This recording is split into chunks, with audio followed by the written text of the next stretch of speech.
네, 안녕하세요. 저는 한국에서 블록체인 프로젝트 엑셀러레이팅 및 글쓰기를 열심히 하고 있는 팀인 A41 벤처스의 이용호라고 합니다.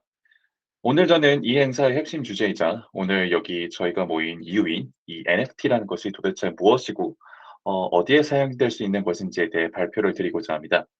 저에 대한 소개를 먼저 간단히 드리면 저는 현재 A41 벤처스의 공동 창업자이자 파트너로 일하고 있고 크립토신에 합류하기 이전에는 게임 업계에서 일했습니다. 라이엇 게임즈라는 회사에서 약 5년 반가량 일을 했으며 리그 오브 레전드 게임 플레이 커뮤니케이션 그리고 레전드 오브 룬테라 와일드 리프트 브랜드 매니저를 담당했습니다. 그럼 오늘의 주제로 한번 바로 들어가 보도록 하겠습니다. 오늘 다룰 어젠다는 다음과 같습니다. 먼저 NFT가 무엇인지 그 정의에 대해서 먼저 알아보고 이것이 주목을 받고 있는 배경에 대해서 이야기해 보겠습니다. 이후 NFT의 코드상의 구조에 대해서 알아보고 NFT가 시장에서 어떤 흐름으로 거래가 되는지에 대해서 다뤄보도록 하죠. 이후에는 NFT를 활용해서 어떤 비즈니스를 할 수 있을지에 대해서 알아보도록 하겠습니다. 그래서 먼저 NFT의 정의입니다. NFT라는 논 펀저블 토큰의 약자로 블록체인 상에서 발행되는 하나밖에 없는 토큰입니다. 대체 불가능한 토큰의 예를 들어보겠습니다. 비트코인을 예로 한번 들어보도록 하겠습니다. 제가 가지고 있는 1 비트코인은 여러분들이 가지고 있는 1 비트코인과 완전히 그 기능과 성격이 동일하고 서로 대체가 가능합니다. 이거는 이더리움도 마찬가지죠. 그런데 NFT는 제가 가지고 있는 것은 이 세상에서 저 혼자만이 가지고 있는 겁니다. 블록체인 이야기로 잠시 가보면 블록체인은 위조 변조가 불가능하다는 점, 그리고 모든 거래 기록이 투명하게 공개된다는 특징이 있습니다. 이러한 블록체인 상에서 하나밖에 없고 대체 불가능한 유일무이한 토큰을 발행한다는 것은 곧 위조가 불가능한 감정서 내지는 소유권에 대한 증명서를 발행한다는 의미를 갖게 됩니다. 여러분 이게 무엇인지 아시나요? NFT에 대해서 관심이 있는 분들이라면 한 번쯤은 다 들어봤거나 본 적이 있으실 겁니다. NFT에 관한 관심에 가장 큰 수혜를 받은 NFT이자 제너레이티브 아트 열풍을 주도한 녀석이죠. 혹시 가지고 있는 분 있으시다면 네, 부럽습니다. 제가 크립토 펑크 이야기를 하는 것은 이게 엄청나게 비싸게 거래되고 있어서는 아닙니다. 물론 뭐 비싸기는 하죠, 이게. 제가 이 자료 최종본을 만들었던 2021년 10월 21일 기준으로 평균 거래 가격이 약 40, 400K USD, 즉 하나로 약 한 4억 원, 4억 4천만 원 가량의 거래가 되고 있었네요. 어마어마하죠. 그런데 이 차트를 보시면 이 크립토 펑크는 최근에 나온 게 아니라 상당히 옛날, 그것도 약 2017년에 만들어진 것임을 알 수가 있습니다. 이때 이걸 알고 샀어야 되는데 정말 아쉽죠. 네, 농담입니다. 아무튼 제가 이 가격을 이야기하는 이유는 아니 저 JPEG 디지털 쪼가리에 4억을 태운다고? 라고 하는 그런 질문을 하는 분들이 분명히 있을 거기 때문입니다. 이 질문의 요지는 결국 이제 디지털 자료는 누구에 의해서나 아주 쉽게 원본과 똑같은 사본을 만들 수가 있는데 왜 저것이 비싸냐 일 겁니다. 암호자산 업계 내에서도 이러한 질문을 가진 사람들이 있었습니다. 비트코인 맥시멀리스트로 유명한 피터 맥코맥이라는 사람은 8월 29일자 트위터에 "난 방금 5.3 밀리언 달러짜리 NFT를 우클릭 다운로드를 해서 훔쳤다."라고 말했습니다. 아마 지금쯤 이분은 이불킥을 하고 있을 것이라고 저는 믿는데요. 그런데 이 사람이 한 것은 NFT와 연결된 메타데이터가 가리키는 콘텐츠 데이터의 사본을 다운로드한 것이지 토큰 자체를 훔친 것이 절대 아닙니다. 토큰은 당연히 원소유주의 메타마스크에 잘 있겠죠.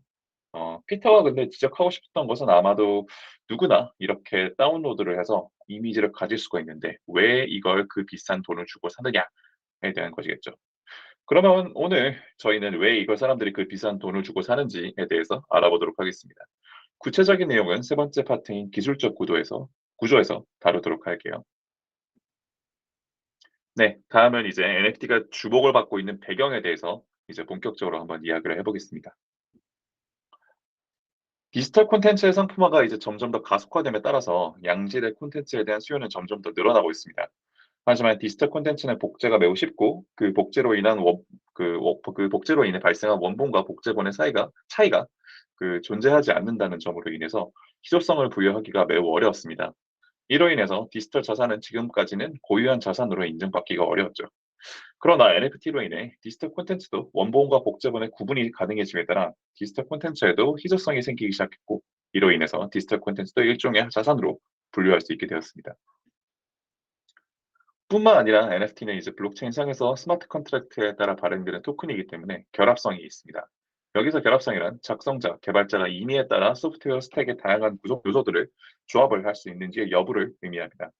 결합성이 있다는 것은 곧 여러 조건들과 요소들을 결합하여 새롭고 복잡한 조건의 애플리케이션을 만들어낼 수 있음을 의미합니다.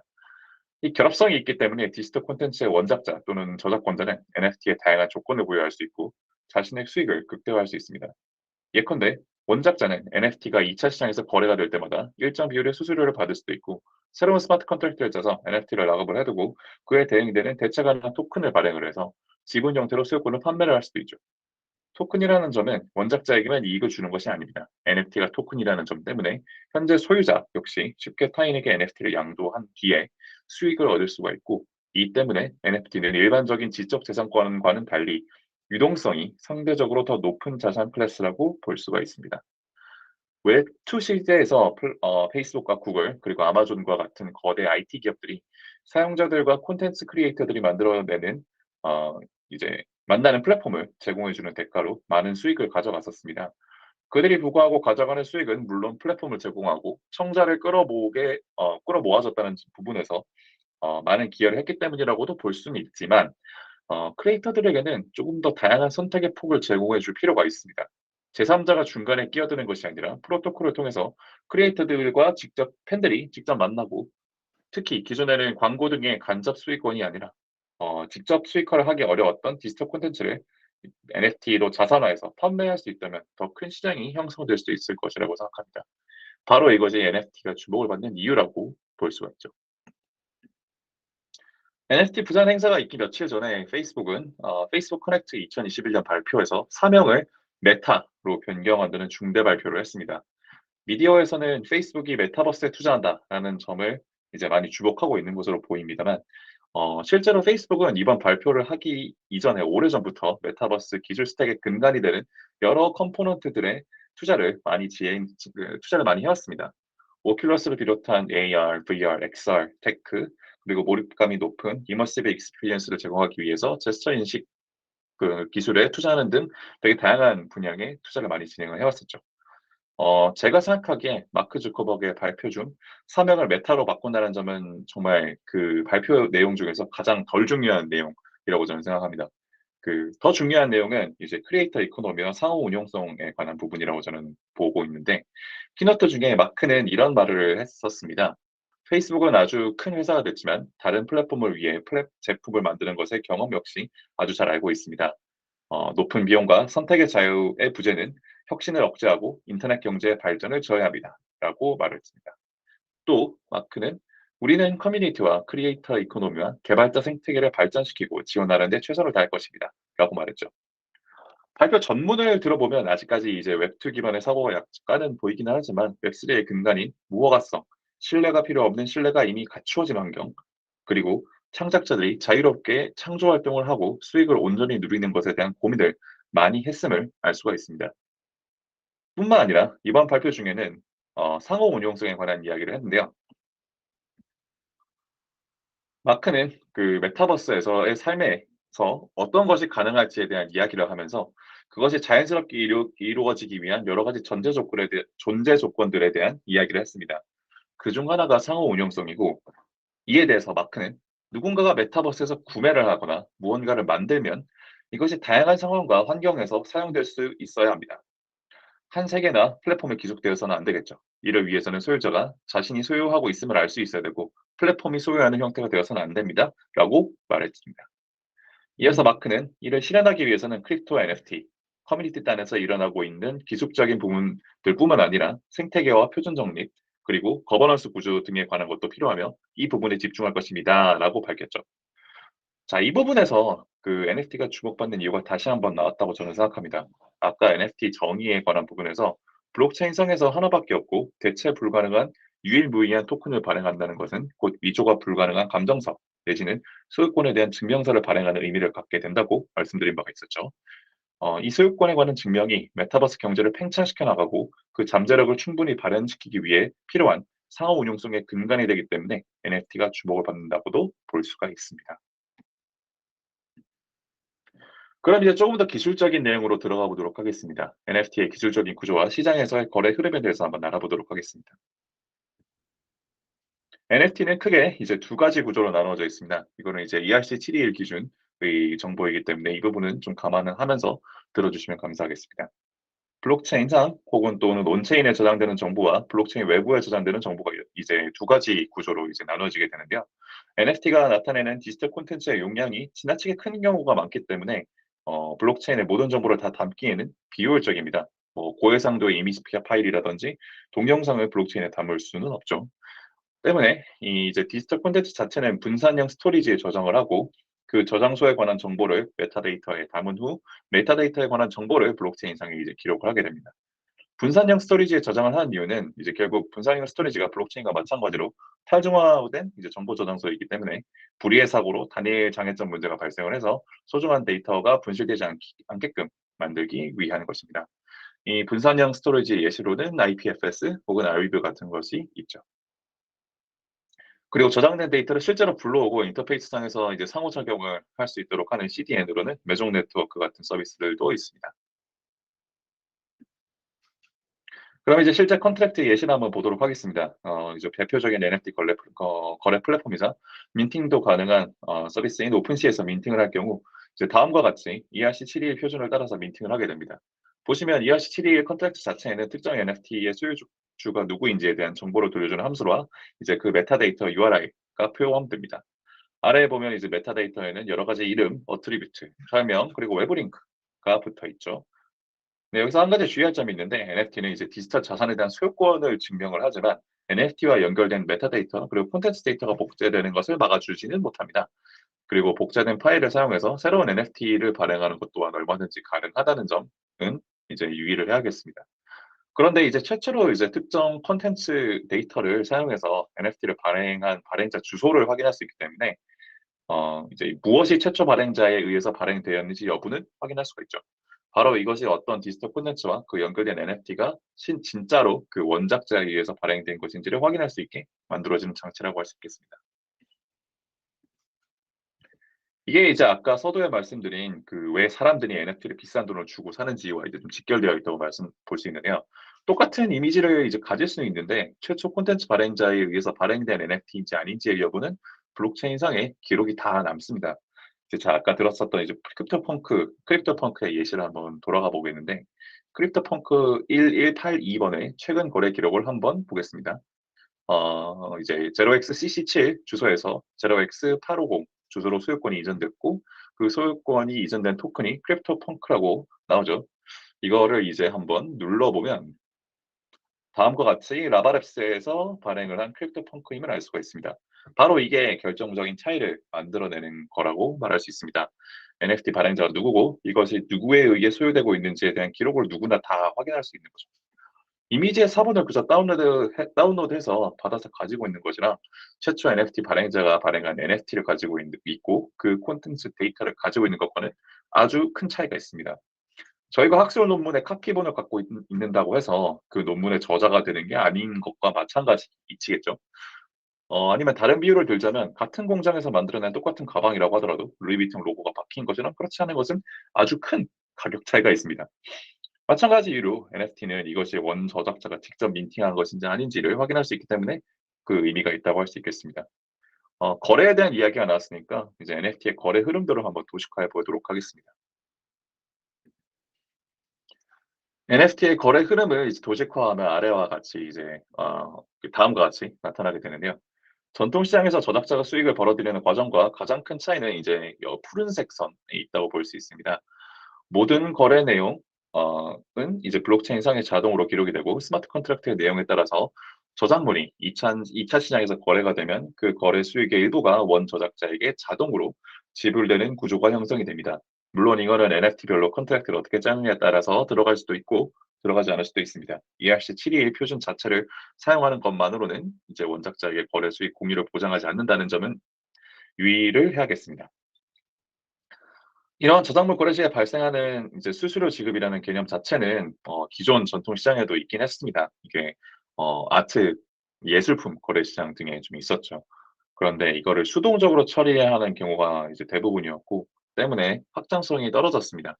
블록체인은 이 모든 거래가 그 과정이 투명하고 허가가 필요 없고 신뢰가 필요 없는 환경에서 이루어지기 때문에 확장성 측면에서 전통 방식 대비 비교 우위가 확실하게 있다고 볼 수 있을 것 같습니다. 자, 이제 그러면 어찌 보면 제일 중요한 파트로 좀 넘어가 보도록 하겠습니다. 아무리 의미가 있는 기술이라고 하더라도 비즈니스 기회가 없다면 저는 개인적으로는 어떤 기술이 살아남기가 어렵다고 저는 생각하는데, 그런 의미에서 NFT는 생존 가능성이 아주 높다고 볼 수 있습니다. 자, 먼저 NFT를 활용할 수 있는 비즈니스로 가장 많이 언급되고 있는 영역이 하나가 있는데, 바로 제가 그동안 일을 했었었던 게임 업계의 게임입니다. 여기서 말하는 게임은 전자적 수단을 사용한 게임, 즉 소위 말하는 전자오락이고, 게임 내 모든 것들은 NFT로 발행해서 거래 가능한 디지털 자산이자 온전한 소유의 대상으로 만들 수 있습니다. 왜냐하면 게임 이 전자오락이라는 것 자체가 태생적으로 디지털 콘텐츠이기 때문이죠. 요즘 NFT를 가장 적극적으로 활용하기 좋은 영역으로 그래서 여겨지고 있고, NFT를 기반으로 한 다수의 플레이 투 원 게임들이 출시되고 또 인기를 얻고 있습니다. 올해 플레이 투 원 게임의 붐을 이끌었던 이제 엑시 인피니트도 그렇고, 여기 이미지로 소개해드린 솔라나 체인의 스타 아틀라스는 트리플 A급 MMORPG를 지향하고 있는 게임으로, 아직 게임 자체가 출시되지는 않았는데 티저 영상 및 게임 내 아이템으로 구현된 그 우주선 NFT 판매를 통해서 굉장히 많은 관심을 받았습니다. 다음은 이제 2021년 여름에 블록체인 메타를 주도했던 제너레이티브 아트가 이 디지털 아트 영역에 해당하는데, 어, 이더리움 체인의 크립토펑크, BAYC, 보드 에이프 야트 클럽, 그리고 솔라나 체인의 디제네이프 아카데미 등이 이 디지털 아트 영역에 또 포함될 수 있을 것 같습니다. 뿐만 아니라 NFT 마켓플레이스인 라리벨, 오픈시, 파운데이션 등에서 거래되는 대부분의 NFT들이 이제 디지털 아트이자 수집품에 해당한다고 볼 수 있습니다. 점점 더 많은 디지털 아트 작가들이 NFT로 자신의 작품을 판매하는 움직임들이 나타나고 있고, 그림뿐만 아니라 비디오 아티스트, 음악 등의 영역으로도 점점 더 확장되어 가고 있습니다.